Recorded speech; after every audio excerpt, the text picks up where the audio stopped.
ये वो लोग हैं जो महंगाई मकाओ मार्च के नाम से इन्होंने मार्च किया था और इन्होंने कौम को बेवकूफ बनाने की कोशिश की। ना तो इनका कोई नजरिया है, ना इनका कोई एक एजेंडा है। ये सिर्फ और सिर्फ अभी अपने केस खत्म करना चाहते हैं। ये तारीख में पहली बार ऐसा हुआ है कि एक हफ्ते के अंदर 60 रुपए पेट्रोल बढ़ाया गया। जूते पॉलिश करने वाले ने कि मैं अपने कपड़े बेच के अवाम को आटा दूंगा। मैं यहाँ राना सनाउल्लाह को ये पैगाम देना चाहती हूँ। उसने 25 को किया, उसने इस्लामाबाद को मकबूजा कश्मीर की शक्ल में अख्तियार कर दिया था। मुझे एक पल लगा था कि मैं शायद मकबूजा कश्मीर में खड़ी हूँ।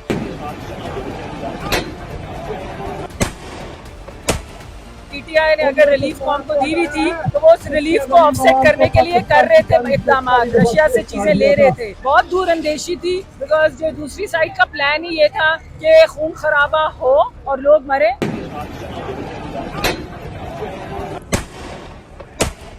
जो मॉडल टाउन कर सकता है वो उससे आगे भी जा सकता है। आप सोचिए, अगर हम लोग इसका हमें कसूरवार ठहरा रही है तो इनको गवर्नमेंट में आने की इनको जल्दी थी ना। इन्होंने अदम एतमाद किया। डीजल देखें, बिजली, तेल, आटा, सब चीज़ महंगी हो चुकी है। लोड शेडिंग है तो वो भी 12 आवर्स की हो रही है। ये हमें बिल्कुल जो है ना, ये राना सनाउल्लाह जो है ये रोक नहीं सकेगा। अवाम पे शेलिंग होती रही है हमारी आंखों के सामने। हमने लोगों को पानी पिलाया और जो है ना, अवाम बिल्कुल डरती नहीं है।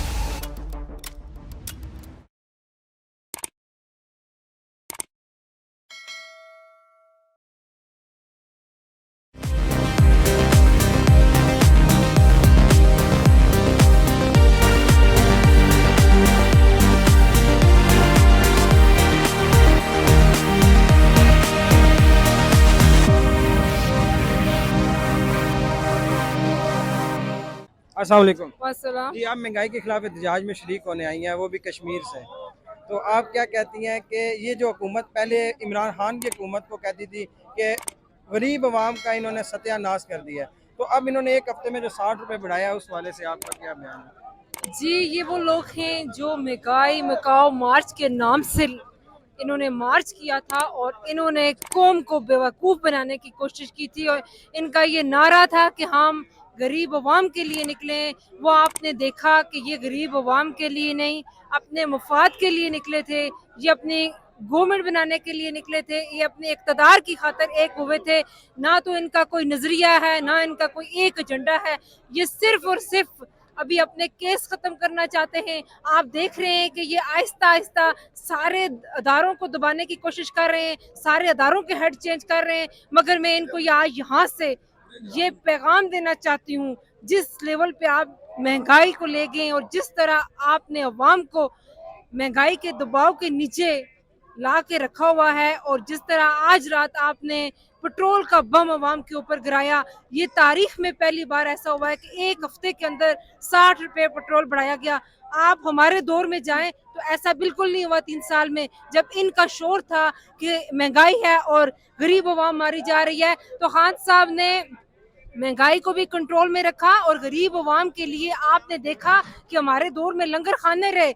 ये आज ये शहबाज चौर ने कहा था, जूते पॉलिश करने वाले ने, कि मैं अपने कपड़े बेच के अवाम को आटा दूंगा। मगर इसने तो अवाम को मजबूर कर दिया कि अवाम अपने कपड़े बेचे। उनको मैं यहाँ से ये पैगाम देना चाहती हूँ कि आप इम्पोर्टेड गवर्नमेंट है, हम आपको किसी सूरत नहीं चलने देंगे।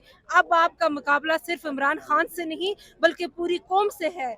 आप देख रहे हैं कि पूरी कौम रोडों पे निकल आई। खान साहब ने कहा था कि 6 दिन के बाद मैं ऐलान करूंगा, लेकिन अभी तक उनकी जानब से खामोशी है, वो क्यों? जी, आपने देखा होगा कि कल खान साहब ने ये ऐलान किया है, वो टाइम दे रहे हैं, कौम तैयार रहे और इंशाल्लाह कौम भी तैयार है। तहरीक इंसाफ के लीडर दोबारा आवाम के साथ यही कुछ हुआ तो? जी, मैं यहाँ राना सनाउल्लाह को ये पैगाम देना चाहती हूँ, जो उसने 25 को किया, उसने इस्लामाबाद को मकबूजा कश्मीर की शक्ल में अख्तियार कर दिया था। मुझे एक पल लगा था कि मैं शायद मकबूजा कश्मीर में खड़ी हूँ। मैं उसको यहाँ से पैगाम दूंगी कि लानती इंसान, कातली इंसान, इस बार हम तैयारी से आएंगे। हमारे कायद का हुक्म है कि हम मुकाबला करेंगे। हम मुकाबला करेंगे, इंशाल्लाह इनको बुरी तरह से मार देंगे। बहुत बहुत शुक्रिया मैम। वालेकुम सलाम। अच्छा, आप ये एहतजाज में शरीक हुई हैं, तो ये जो कल प्राइसेस बढ़े हैं इसके वाले से आप क्या कहती हैं? आई थिंक मैं तो ये कहूँगी कि हमारे जैसे लोग तो फिर भी थोड़ा सा महसूस करेंगे, बर्दाश्त कर लेंगे, लेकिन ओवरऑल पाकिस्तान के लिए ये बहुत बुरा है। और मुझे तो वही चीज़ याद आती है जो इमरान खान ने कही थी कि मैं बर्दाश्त कर लूँगा, इन लोगों का आना मगर कौम नहीं बर्दाश्त कर सकेगी। तो आप क्या समझती हैं कि ये कौम, ये जो अभी हुकूमत हमारे ऊपर मुसल्लत हुई है, ये कल को अगर इससे भी ज्यादा प्राइसेस बढ़ाती है तो क्या कौम आएगी रोड के ऊपर? आई थिंक कॉम को आना पड़ेगा। मुझे बिल्कुल कोई सरप्राइज फील नहीं होता कि ये हुकूमत ये कर रही है, बिकॉज वो आई ही मुल्क को डिस्टेबलाइज करने के लिए है। तो कहते हैं कि पीटीआई का ये सारा किया जा रहा है। पीटीआई इनके फिर अकल और इनकॉम्पिटेंसी है ना कि आप देख लें कि पीटीआई ने अगर रिलीफ कॉम को दी भी थी तो वो उस रिलीफ को ऑफसेट करने के लिए कर रहे थे इकदाम, रशिया से चीजें ले रहे थे। रिलीफ इसलिए दी भी थी बिकॉज वो उसका मुतबादिल हल ढूंढ रहे थे कौम के लिए। इन लोगों को और हमें भी आई थिंक एज अ कौम आदत नहीं है कि कोई हुक्मरान हमारे लिए काम कर रहा होता है। हमें आदत है कि अगले बस 4 साल का किसी का प्लान हो, हमें आदत ही नहीं है कि कोई अगले 20-25 साल का मुल्क का सोचे। अच्छा, मुझे ये बताएं, खान साहब ने ये वापसी का ऐलान जो किया था कि आज लॉन्ग मार्च खत्म करने का ऐलान किया, इस वाले से आपका क्या ओपिनियन है? आई थिंक उस दिन जब ऐलान हुआ था तो हाँ, क्योंकि लोग हम सब बहुत रेडी थे कि नहीं हो जाएंगे, तो जो इनिशियली फील हुई थी मायूसी, क्योंकि लोग एक्चुअली उस दिन मैंने इतने लोगों से बात की थी, सब लड़ने मरने वहाँ रहने को तैयार थे। और जो बहुत दूर अंदेशी थी बिकॉज जो दूसरी साइड का प्लान ही ये था कि खून खराबा हो और लोग मरे। जो मॉडल टाउन कर सकता है वो उससे आगे भी जा सकता है। अच्छा, मुझे ये बताएंगे हुकूमत को क्या पैगाम देना चाहते हैं? खैर मैं तो इसको हुकूमत नहीं मानती हूँ, तो मैं तो सिर्फ अपने लोगों को पैगाम दूंगी कि बिल्कुल इन्हें एक्सेप्ट मत करें। और जहाँ पे उम्मीद होती है और आपकी अपने मुल्क से मोहब्बत होती है, आप अपनी स्ट्रगल को जारी रखें। बिकॉज और बहुत से लोग, इमरान खान ने उसने हमें रास्ता दिखाया है, मुल्क हमारा है, सिर्फ इमरान खान का नहीं। खान साहब ने 6 दिन के कहा था कि टाइम देता हूँ, बाद में मैं ऐलान करूंगा और मैं आके बैठ जाऊंगा। अभी तक कुछ समझ नहीं आ रही।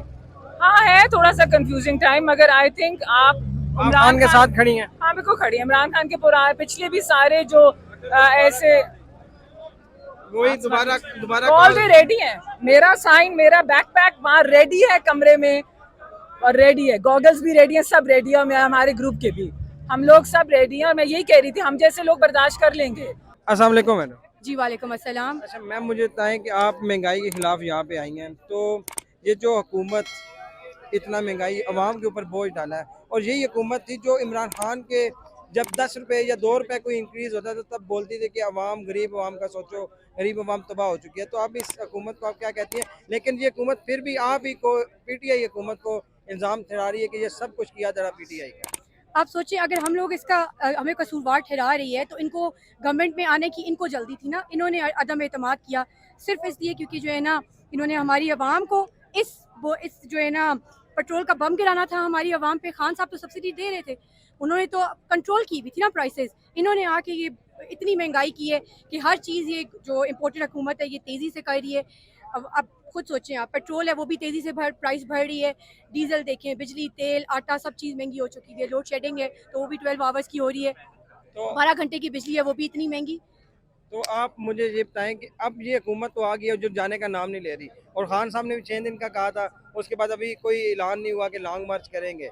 तो कैसे ये हुकूमत जाएगी और कैसे इलेक्शन होगा? खान साहब वेट करें सुप्रीम कोर्ट के ऑर्डर्स का, क्योंकि हमने कभी भी कोई चीज़ गैर आईनी नहीं की। इंशाल्लाह हमें जो है इजाज़त मिलेगी, हमें बिल्कुल परमिशन मिलेगी।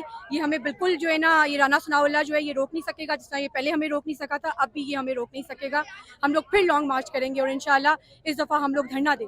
अगर अवाम के साथ दोबारा राना सनाउल्लाह या उनके यहाँ जहाँ काम हुए तो अवाम के साथ वही सलूक हुआ जो पहले लॉन्ग मार्च में हुआ, तो फिर भी अवाम निकलेगी क्या? अवाम खान साहब के हुक्म में दोबारा निकलेगी? जैसे खान साहब डी चौक में अभी पहुँचे ही नहीं थे, खान साहब ने ऐलान किया कि अभी धरना ख़त्म करना है, तो वो वापस चले गए और अवाम मायूस भी हुई, आप भी हुई होंगी। बिल्कुल, हम लोग बिल्कुल मायूस नहीं हुए, हम लोग वहीं पे रुके रहे। हम सुबह 7 बजे तक वहीं पे रहे हैं, हम खान साहब के हुक्म का इंतज़ार करते रहे हैं।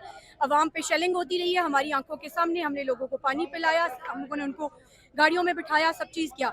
और जो है ना आवाम बिल्कुल डरती नहीं है, और इंशाल्लाह आवाम आगे भी नहीं डरेगी, इस राना सनाउल्लाह से बिल्कुल नहीं डरेगी। जब हमें कप्तान कॉल देगा हम हाजिर हैं, और इंशाल्लाह हम हाजिर रहेंगे। बहुत बहुत शुक्रिया मैम।